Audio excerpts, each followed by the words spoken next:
এখান থেকে একটু মাংস আমি চুরি করে খাবো। এটা আমার পুরানা দিনের স্বভাব, এই চুরি করাটা। নিজের হাঁড়ি থেকে চুরি করে খেতে হচ্ছে। ওকে, আমি ঝালমুড়ি আনবো। আমার আজকের ভালোবাসা দিবস আপনাদের ভাইয়াকে নিয়ে ঘুরতে গিয়ে উদযাপন হলো না। শাশুড়ি আর দেবরকে ডক্টরের কাছে নিয়ে যাচ্ছে, এটাই হচ্ছে আজকের ভালোবাসা দিবস না?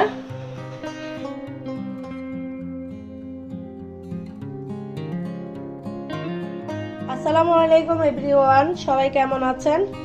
আলহামদুলিল্লাহ, আল্লাহর অশেষ রহমতে আমরা সবাই ভালো আছি।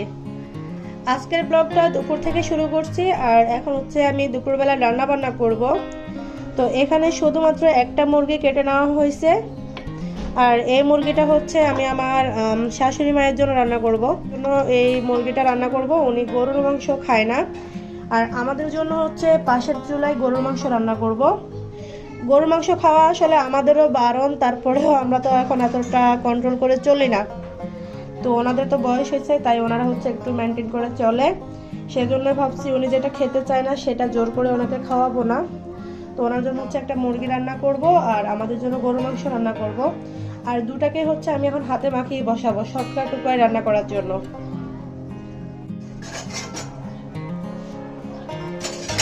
সবার আগে হচ্ছে একটু পেঁয়াজ কুচি দিয়ে দিব।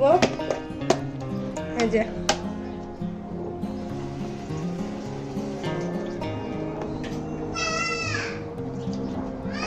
দুই জায়গায় পরিমাণ মতো দিয়ে দিব, এটা হচ্ছে মুরগিতে দিয়ে দিচ্ছি। তো এখন হচ্ছে সবার আগে আমি রসুন বাটা দিয়ে দিচ্ছি পরিমাণ মতো, আর দিয়ে দিচ্ছি জিরা বাটা। জিরাগুলো আমি সেদিন বেটে নিয়েছিলাম, অনেকগুলো জিরা বেটে রেখেছিলাম। আর বাটা মশলার স্বাদই হচ্ছে আলাদা। গত 2-3 দিন আগে হচ্ছে আমি একটু হাঁস রান্না করেছিলাম, তো সেই হাঁসের জন্য আমি হচ্ছে এই জিরাগুলো বেটেছিলাম। আর এই যে আদাটাকে হচ্ছে আমি একটু কয়েক টুকরা করে এনেছি। আমি এখন তৎক্ষণাৎ একটু বেটে নিতাম যদি ফ্রেশ আদা থাকতো, কিন্তু নাই, কিছু করার নাই। সেজন্য হচ্ছে এখন প্রয়োজনটাই দিয়ে দিচ্ছি, চুলার আগুন লাগলে গলে যাবে। আর আমি এখানে এখন যা যা দিয়ে দিলাম একই পরিমাণে সবকিছু মুরগিতেও দিয়ে দেব। এখন আমি আস্ত গরম মশলাগুলো দিয়ে দিব সবার শুরুতে। দারুচিনি স্টিকগুলো দিয়ে দিচ্ছি, আর আমি সবগুলো মশলাকে ধুয়ে এনেছি যেহেতু এগুলোতে অনেক ময়লা থাকে। এরপরে দিয়ে দিচ্ছি লবঙ্গ, এলাচ, একটু গরম মশলাও আমি ব্যবহার করব, গরম মশলা পাউডার। এখন গুঁড়া মশলাগুলো অ্যাড করে দিব। আসলে গরুর মাংসটাকে না এভাবে হাতে মাখিয়ে রান্না করলে আমার কাছে বেশি ভালো লাগে। আসলে অনেকে অনেকভাবে রান্না করে, যার যার অভিরুচি অনুসারে। আর আমার কাছে হচ্ছে গরুর মাংসটাকে এভাবে হাতে মাখিয়ে রান্না করলেই ভালো লাগে। আর আজকে যেহেতু গরুর মাংস হাতে মাখিয়ে রান্না করতেছি, সেজন্য হচ্ছে আমি মুরগিটাও হাতে মাখিয়ে রান্না করছি। ওহো, দেখেন কথা বলতে বলতে ভুল হয়ে গেল। আজকের ব্লগটা হচ্ছে ভুলে ভরা। আমি জিরা বাটা দিয়ে দিছি, তারপরে হচ্ছে এখন আবার জিরা পাউডারও দিয়ে দিলাম। আসলে পাউডারটা আমি আমার রেগুলার রান্নার জন্য ব্যবহার করি, যেমন মাছের তরকারি বা রেগুলার যে কোনো রান্নার জন্য। সেজন্য হচ্ছে পাউডারটা রাখা। আর আজকে আমার মাংস খেতে ইচ্ছে করলো হচ্ছে বাটা জিরা দিয়ে, সেজন্য বাটা জিরা ব্যবহার করেছি। এখন দেখেন ভুলে গুঁড়াটাও দিয়ে দিলাম। আচ্ছা, যাই হোক, ব্যাপার না, গুঁড়াটা উঠিয়ে ফেলছি। এই যে হালকা পাতলা আছে, অসুবিধা নেই। এখন হচ্ছে হলুদ আর লবণ দিয়ে দিলেই হবে। আসলে যেহেতু বাটা জিরা সব সময় খাওয়া হয় না, সেহেতু আসলে অনেক সময় মনে থাকে না। আর ওই দিন হঠাৎ করে হচ্ছে একটা হাঁস রান্না করতেছিলাম, সেজন্যই আসলে হাঁসের ভিডিওটা আপনাদের সাথে আর করিনি, অলসতায় ভুলে গিয়েছিলাম। তো তখন হচ্ছে ইচ্ছে করলো একদম গ্রামে আমার মা যেভাবে বাটা জিরা দিয়ে রান্না করতো সেভাবে করি, সেজন্যই হচ্ছে জিরা বেটেছিলাম। এই জন্যই হচ্ছে এখন জিরা বাটা দিয়ে রান্না করছি, আমি ভুলে গিয়েছি, কারণ তো সচরাচর আমি জিরা পাউডার দিয়ে রান্না করি।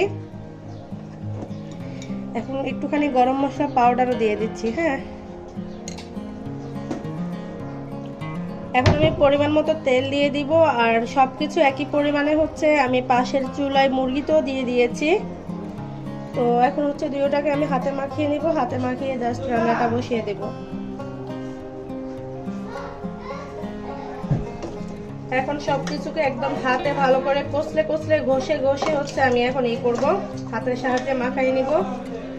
আর এই মাখানোর মধ্যে হচ্ছে আপনার স্বাদটা নির্ভর করবে আর কি। আপনি যত সুন্দর করে মাখাবেন তত সুন্দর স্বাদের হবে, এগুলা তত বেশি মজার হবে।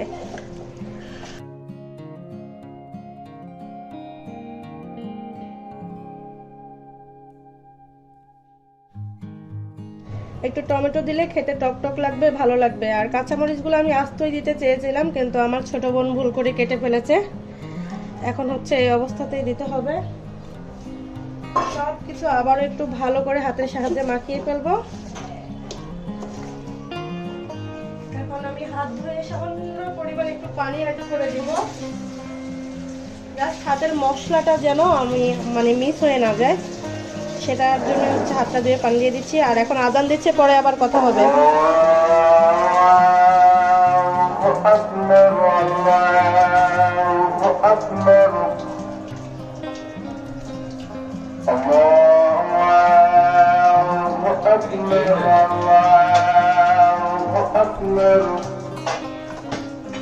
أشهد أن لا إله إلا الله কি মুরগি ইয়া কক? হ্যাঁ, কক মুরগি। বলেন নাই করে বাসায় ফ্রিজে সব মাছ, মাংস, মুরগি সব শেষ। ওই নতুন বাজার আনলে নর্মাল ফ্রিজটাতে রাখবো, আর যে ফ্রিজটা ওটা বন্ধ করে দাও, দুটা লাগতেছে না। আমাদের এই ফ্রিজটা তো অনেক বড়।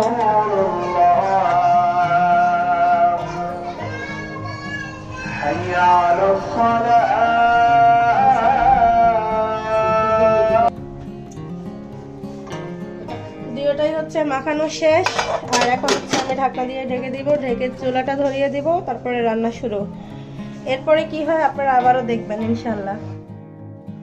এই যে প্রায় 10 মিনিট পর্যন্ত রান্না করার পরে দেখেন অনেকটুকু ঝোল বের হয়ে গেছে মাংসটা থেকে, অনেকটুকু ঝোল বের হয়েছে।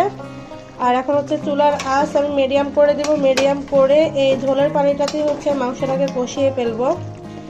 যদি আমি ভুনা মাংস রান্না করতাম, সেক্ষেত্রে আমি এই ঝোলের পানিটাকে চুলার আঁচ কমিয়ে রান্না করতে করতেই হচ্ছে মাংস রান্না করে ফেলতাম, ভুনা ভুনা করে ফেলতাম। তবে আমি আজকে ঝোল মাংস রান্না করব আলু দিয়ে, সেজন্য এই ঝোলের পানিটা শুকিয়ে গেলে আমি আবার ঝোল অ্যাড করব, আলু দেব।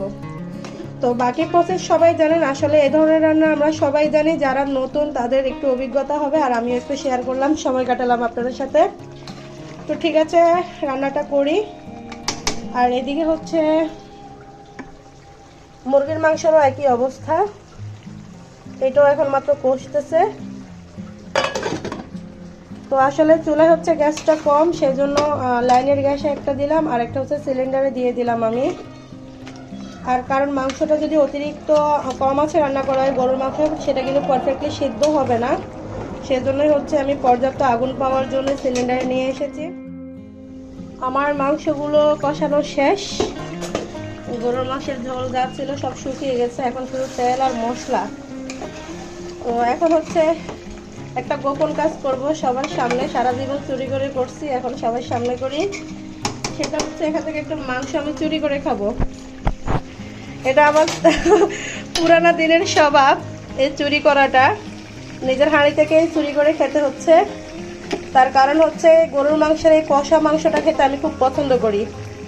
এখনো ঝোল দিইনি, আলু দিইনি, রান্না এখনো কমপ্লিট না, তারপরেও হচ্ছে আমি এই মাংসটাকে এখন কষানো অবস্থায় আমি খাচ্ছি। আর এই কষানো মাংসটা খেতে আমার অনেক বেশি ভালো লাগে। তো সেই জন্য হচ্ছে আমি সবসময় এই কাজটা করি। মাংস কষানো হয়ে গেলে ঝোল দেওয়ার আগে আমি আগে কয় টুকরা নিয়ে এভাবে খাই। এটা যে খেতে কত মজার, যারা খায়নি তারা বুঝতে পারবে না। রান্না করা মাংসের এক স্বাদ, আর এটার হচ্ছে আরেকটা স্বাদ, অন্য রকমের স্বাদ একটা আর কি। তো ঠিক আছে, আজকে চুরির বিষয়টা বিশ্ববাসীর সামনে শেয়ার করে ফেললাম আর কি। এখন খাওয়া দাওয়া করি, তারপরে হচ্ছে ঝোল দিয়ে ওগুলা রান্না করব। আজকে হচ্ছে ভালোবাসা দিবস, সবাইকে আমাদের পক্ষ থেকে ভালোবাসা দিবসের শুভেচ্ছা। আমি জানি এই ভিডিওটা আগামীকালকে আপনাদের কাছে পৌঁছাবে। হ্যাঁ হ্যাঁ, বাইরে কুকুর আছে, কামড় দিবে। সবার ভালোবাসা দিবস একই রকম হয় না, আর কেউ ভাববেন না যে ভালোবাসা দিবস শুধু টোনাটুনি, প্রেমিক প্রেমিকা আর স্বামী স্ত্রীর মধ্যে সীমাবদ্ধ থাকতে হয়। হ্যাঁ, তুমি কানতে কানতে শেষ হয়ে গেছো। ভালোবাসা দিবস হচ্ছে সবার জন্য, ভালোবাসা সবার জন্য, স্বামীর ভালোবাসা স্ত্রীর জন্য, স্ত্রীর ভালোবাসা স্বামীর জন্য, সন্তানদের জন্য, বাবা মার জন্য, শ্বশুর শাশুড়ির জন্য। হ্যাঁ বাবা, হ্যাঁ, তোমার জন্য চকলেট আনবো। ভালোবাসা সবার জন্য। আর আমার আজকের ভালোবাসা দিবস উদযাপন হচ্ছে আপনাদের ভাইয়াকে নিয়ে। ওকে, আমি ঝালমুড়ি আনবো। আমার আজকের ভালোবাসা দিবস আপনাদের ভাইয়াকে নিয়ে ঘুরতে গিয়ে উদযাপন হলো না, শাশুড়ি আর দেবরকে ডক্টরের কাছে নিয়ে যাচ্ছে। এটাই হচ্ছে আজকের ভালোবাসা দিবস না? এটাই হচ্ছে আমাদের ভালোবাসা দিবস। এই ভালোবাসার মধ্যেও মজা আছে, কেউ ট্রাই করে দেখতে পারেন। সবাই ভালো থাকবেন, সবাইকে আবারও ভালোবাসা দিবসের শুভেচ্ছা। সে পর্যন্ত আল্লাহ হাফেজ। নতুন আরো একটা ব্লগে আবারও দেখা হবে। আল্লাহ হাফেজ দিবি? আমান, আল্লাহ হাফেজ দে। আপনি আল্লাহ হাফেজ দিবেন? বলে দেন আল্লাহ হাফেজ। বাবা তুমি আল্লাহ হাফেজ দাও। আম্মু আল্লাহ হাফেজ দাও। চল, এখন হসপিটালে যেতে হচ্ছে মাকে নিয়ে আর হচ্ছে ছোট দেবরকে নিয়ে। আল্লাহ হাফেজ।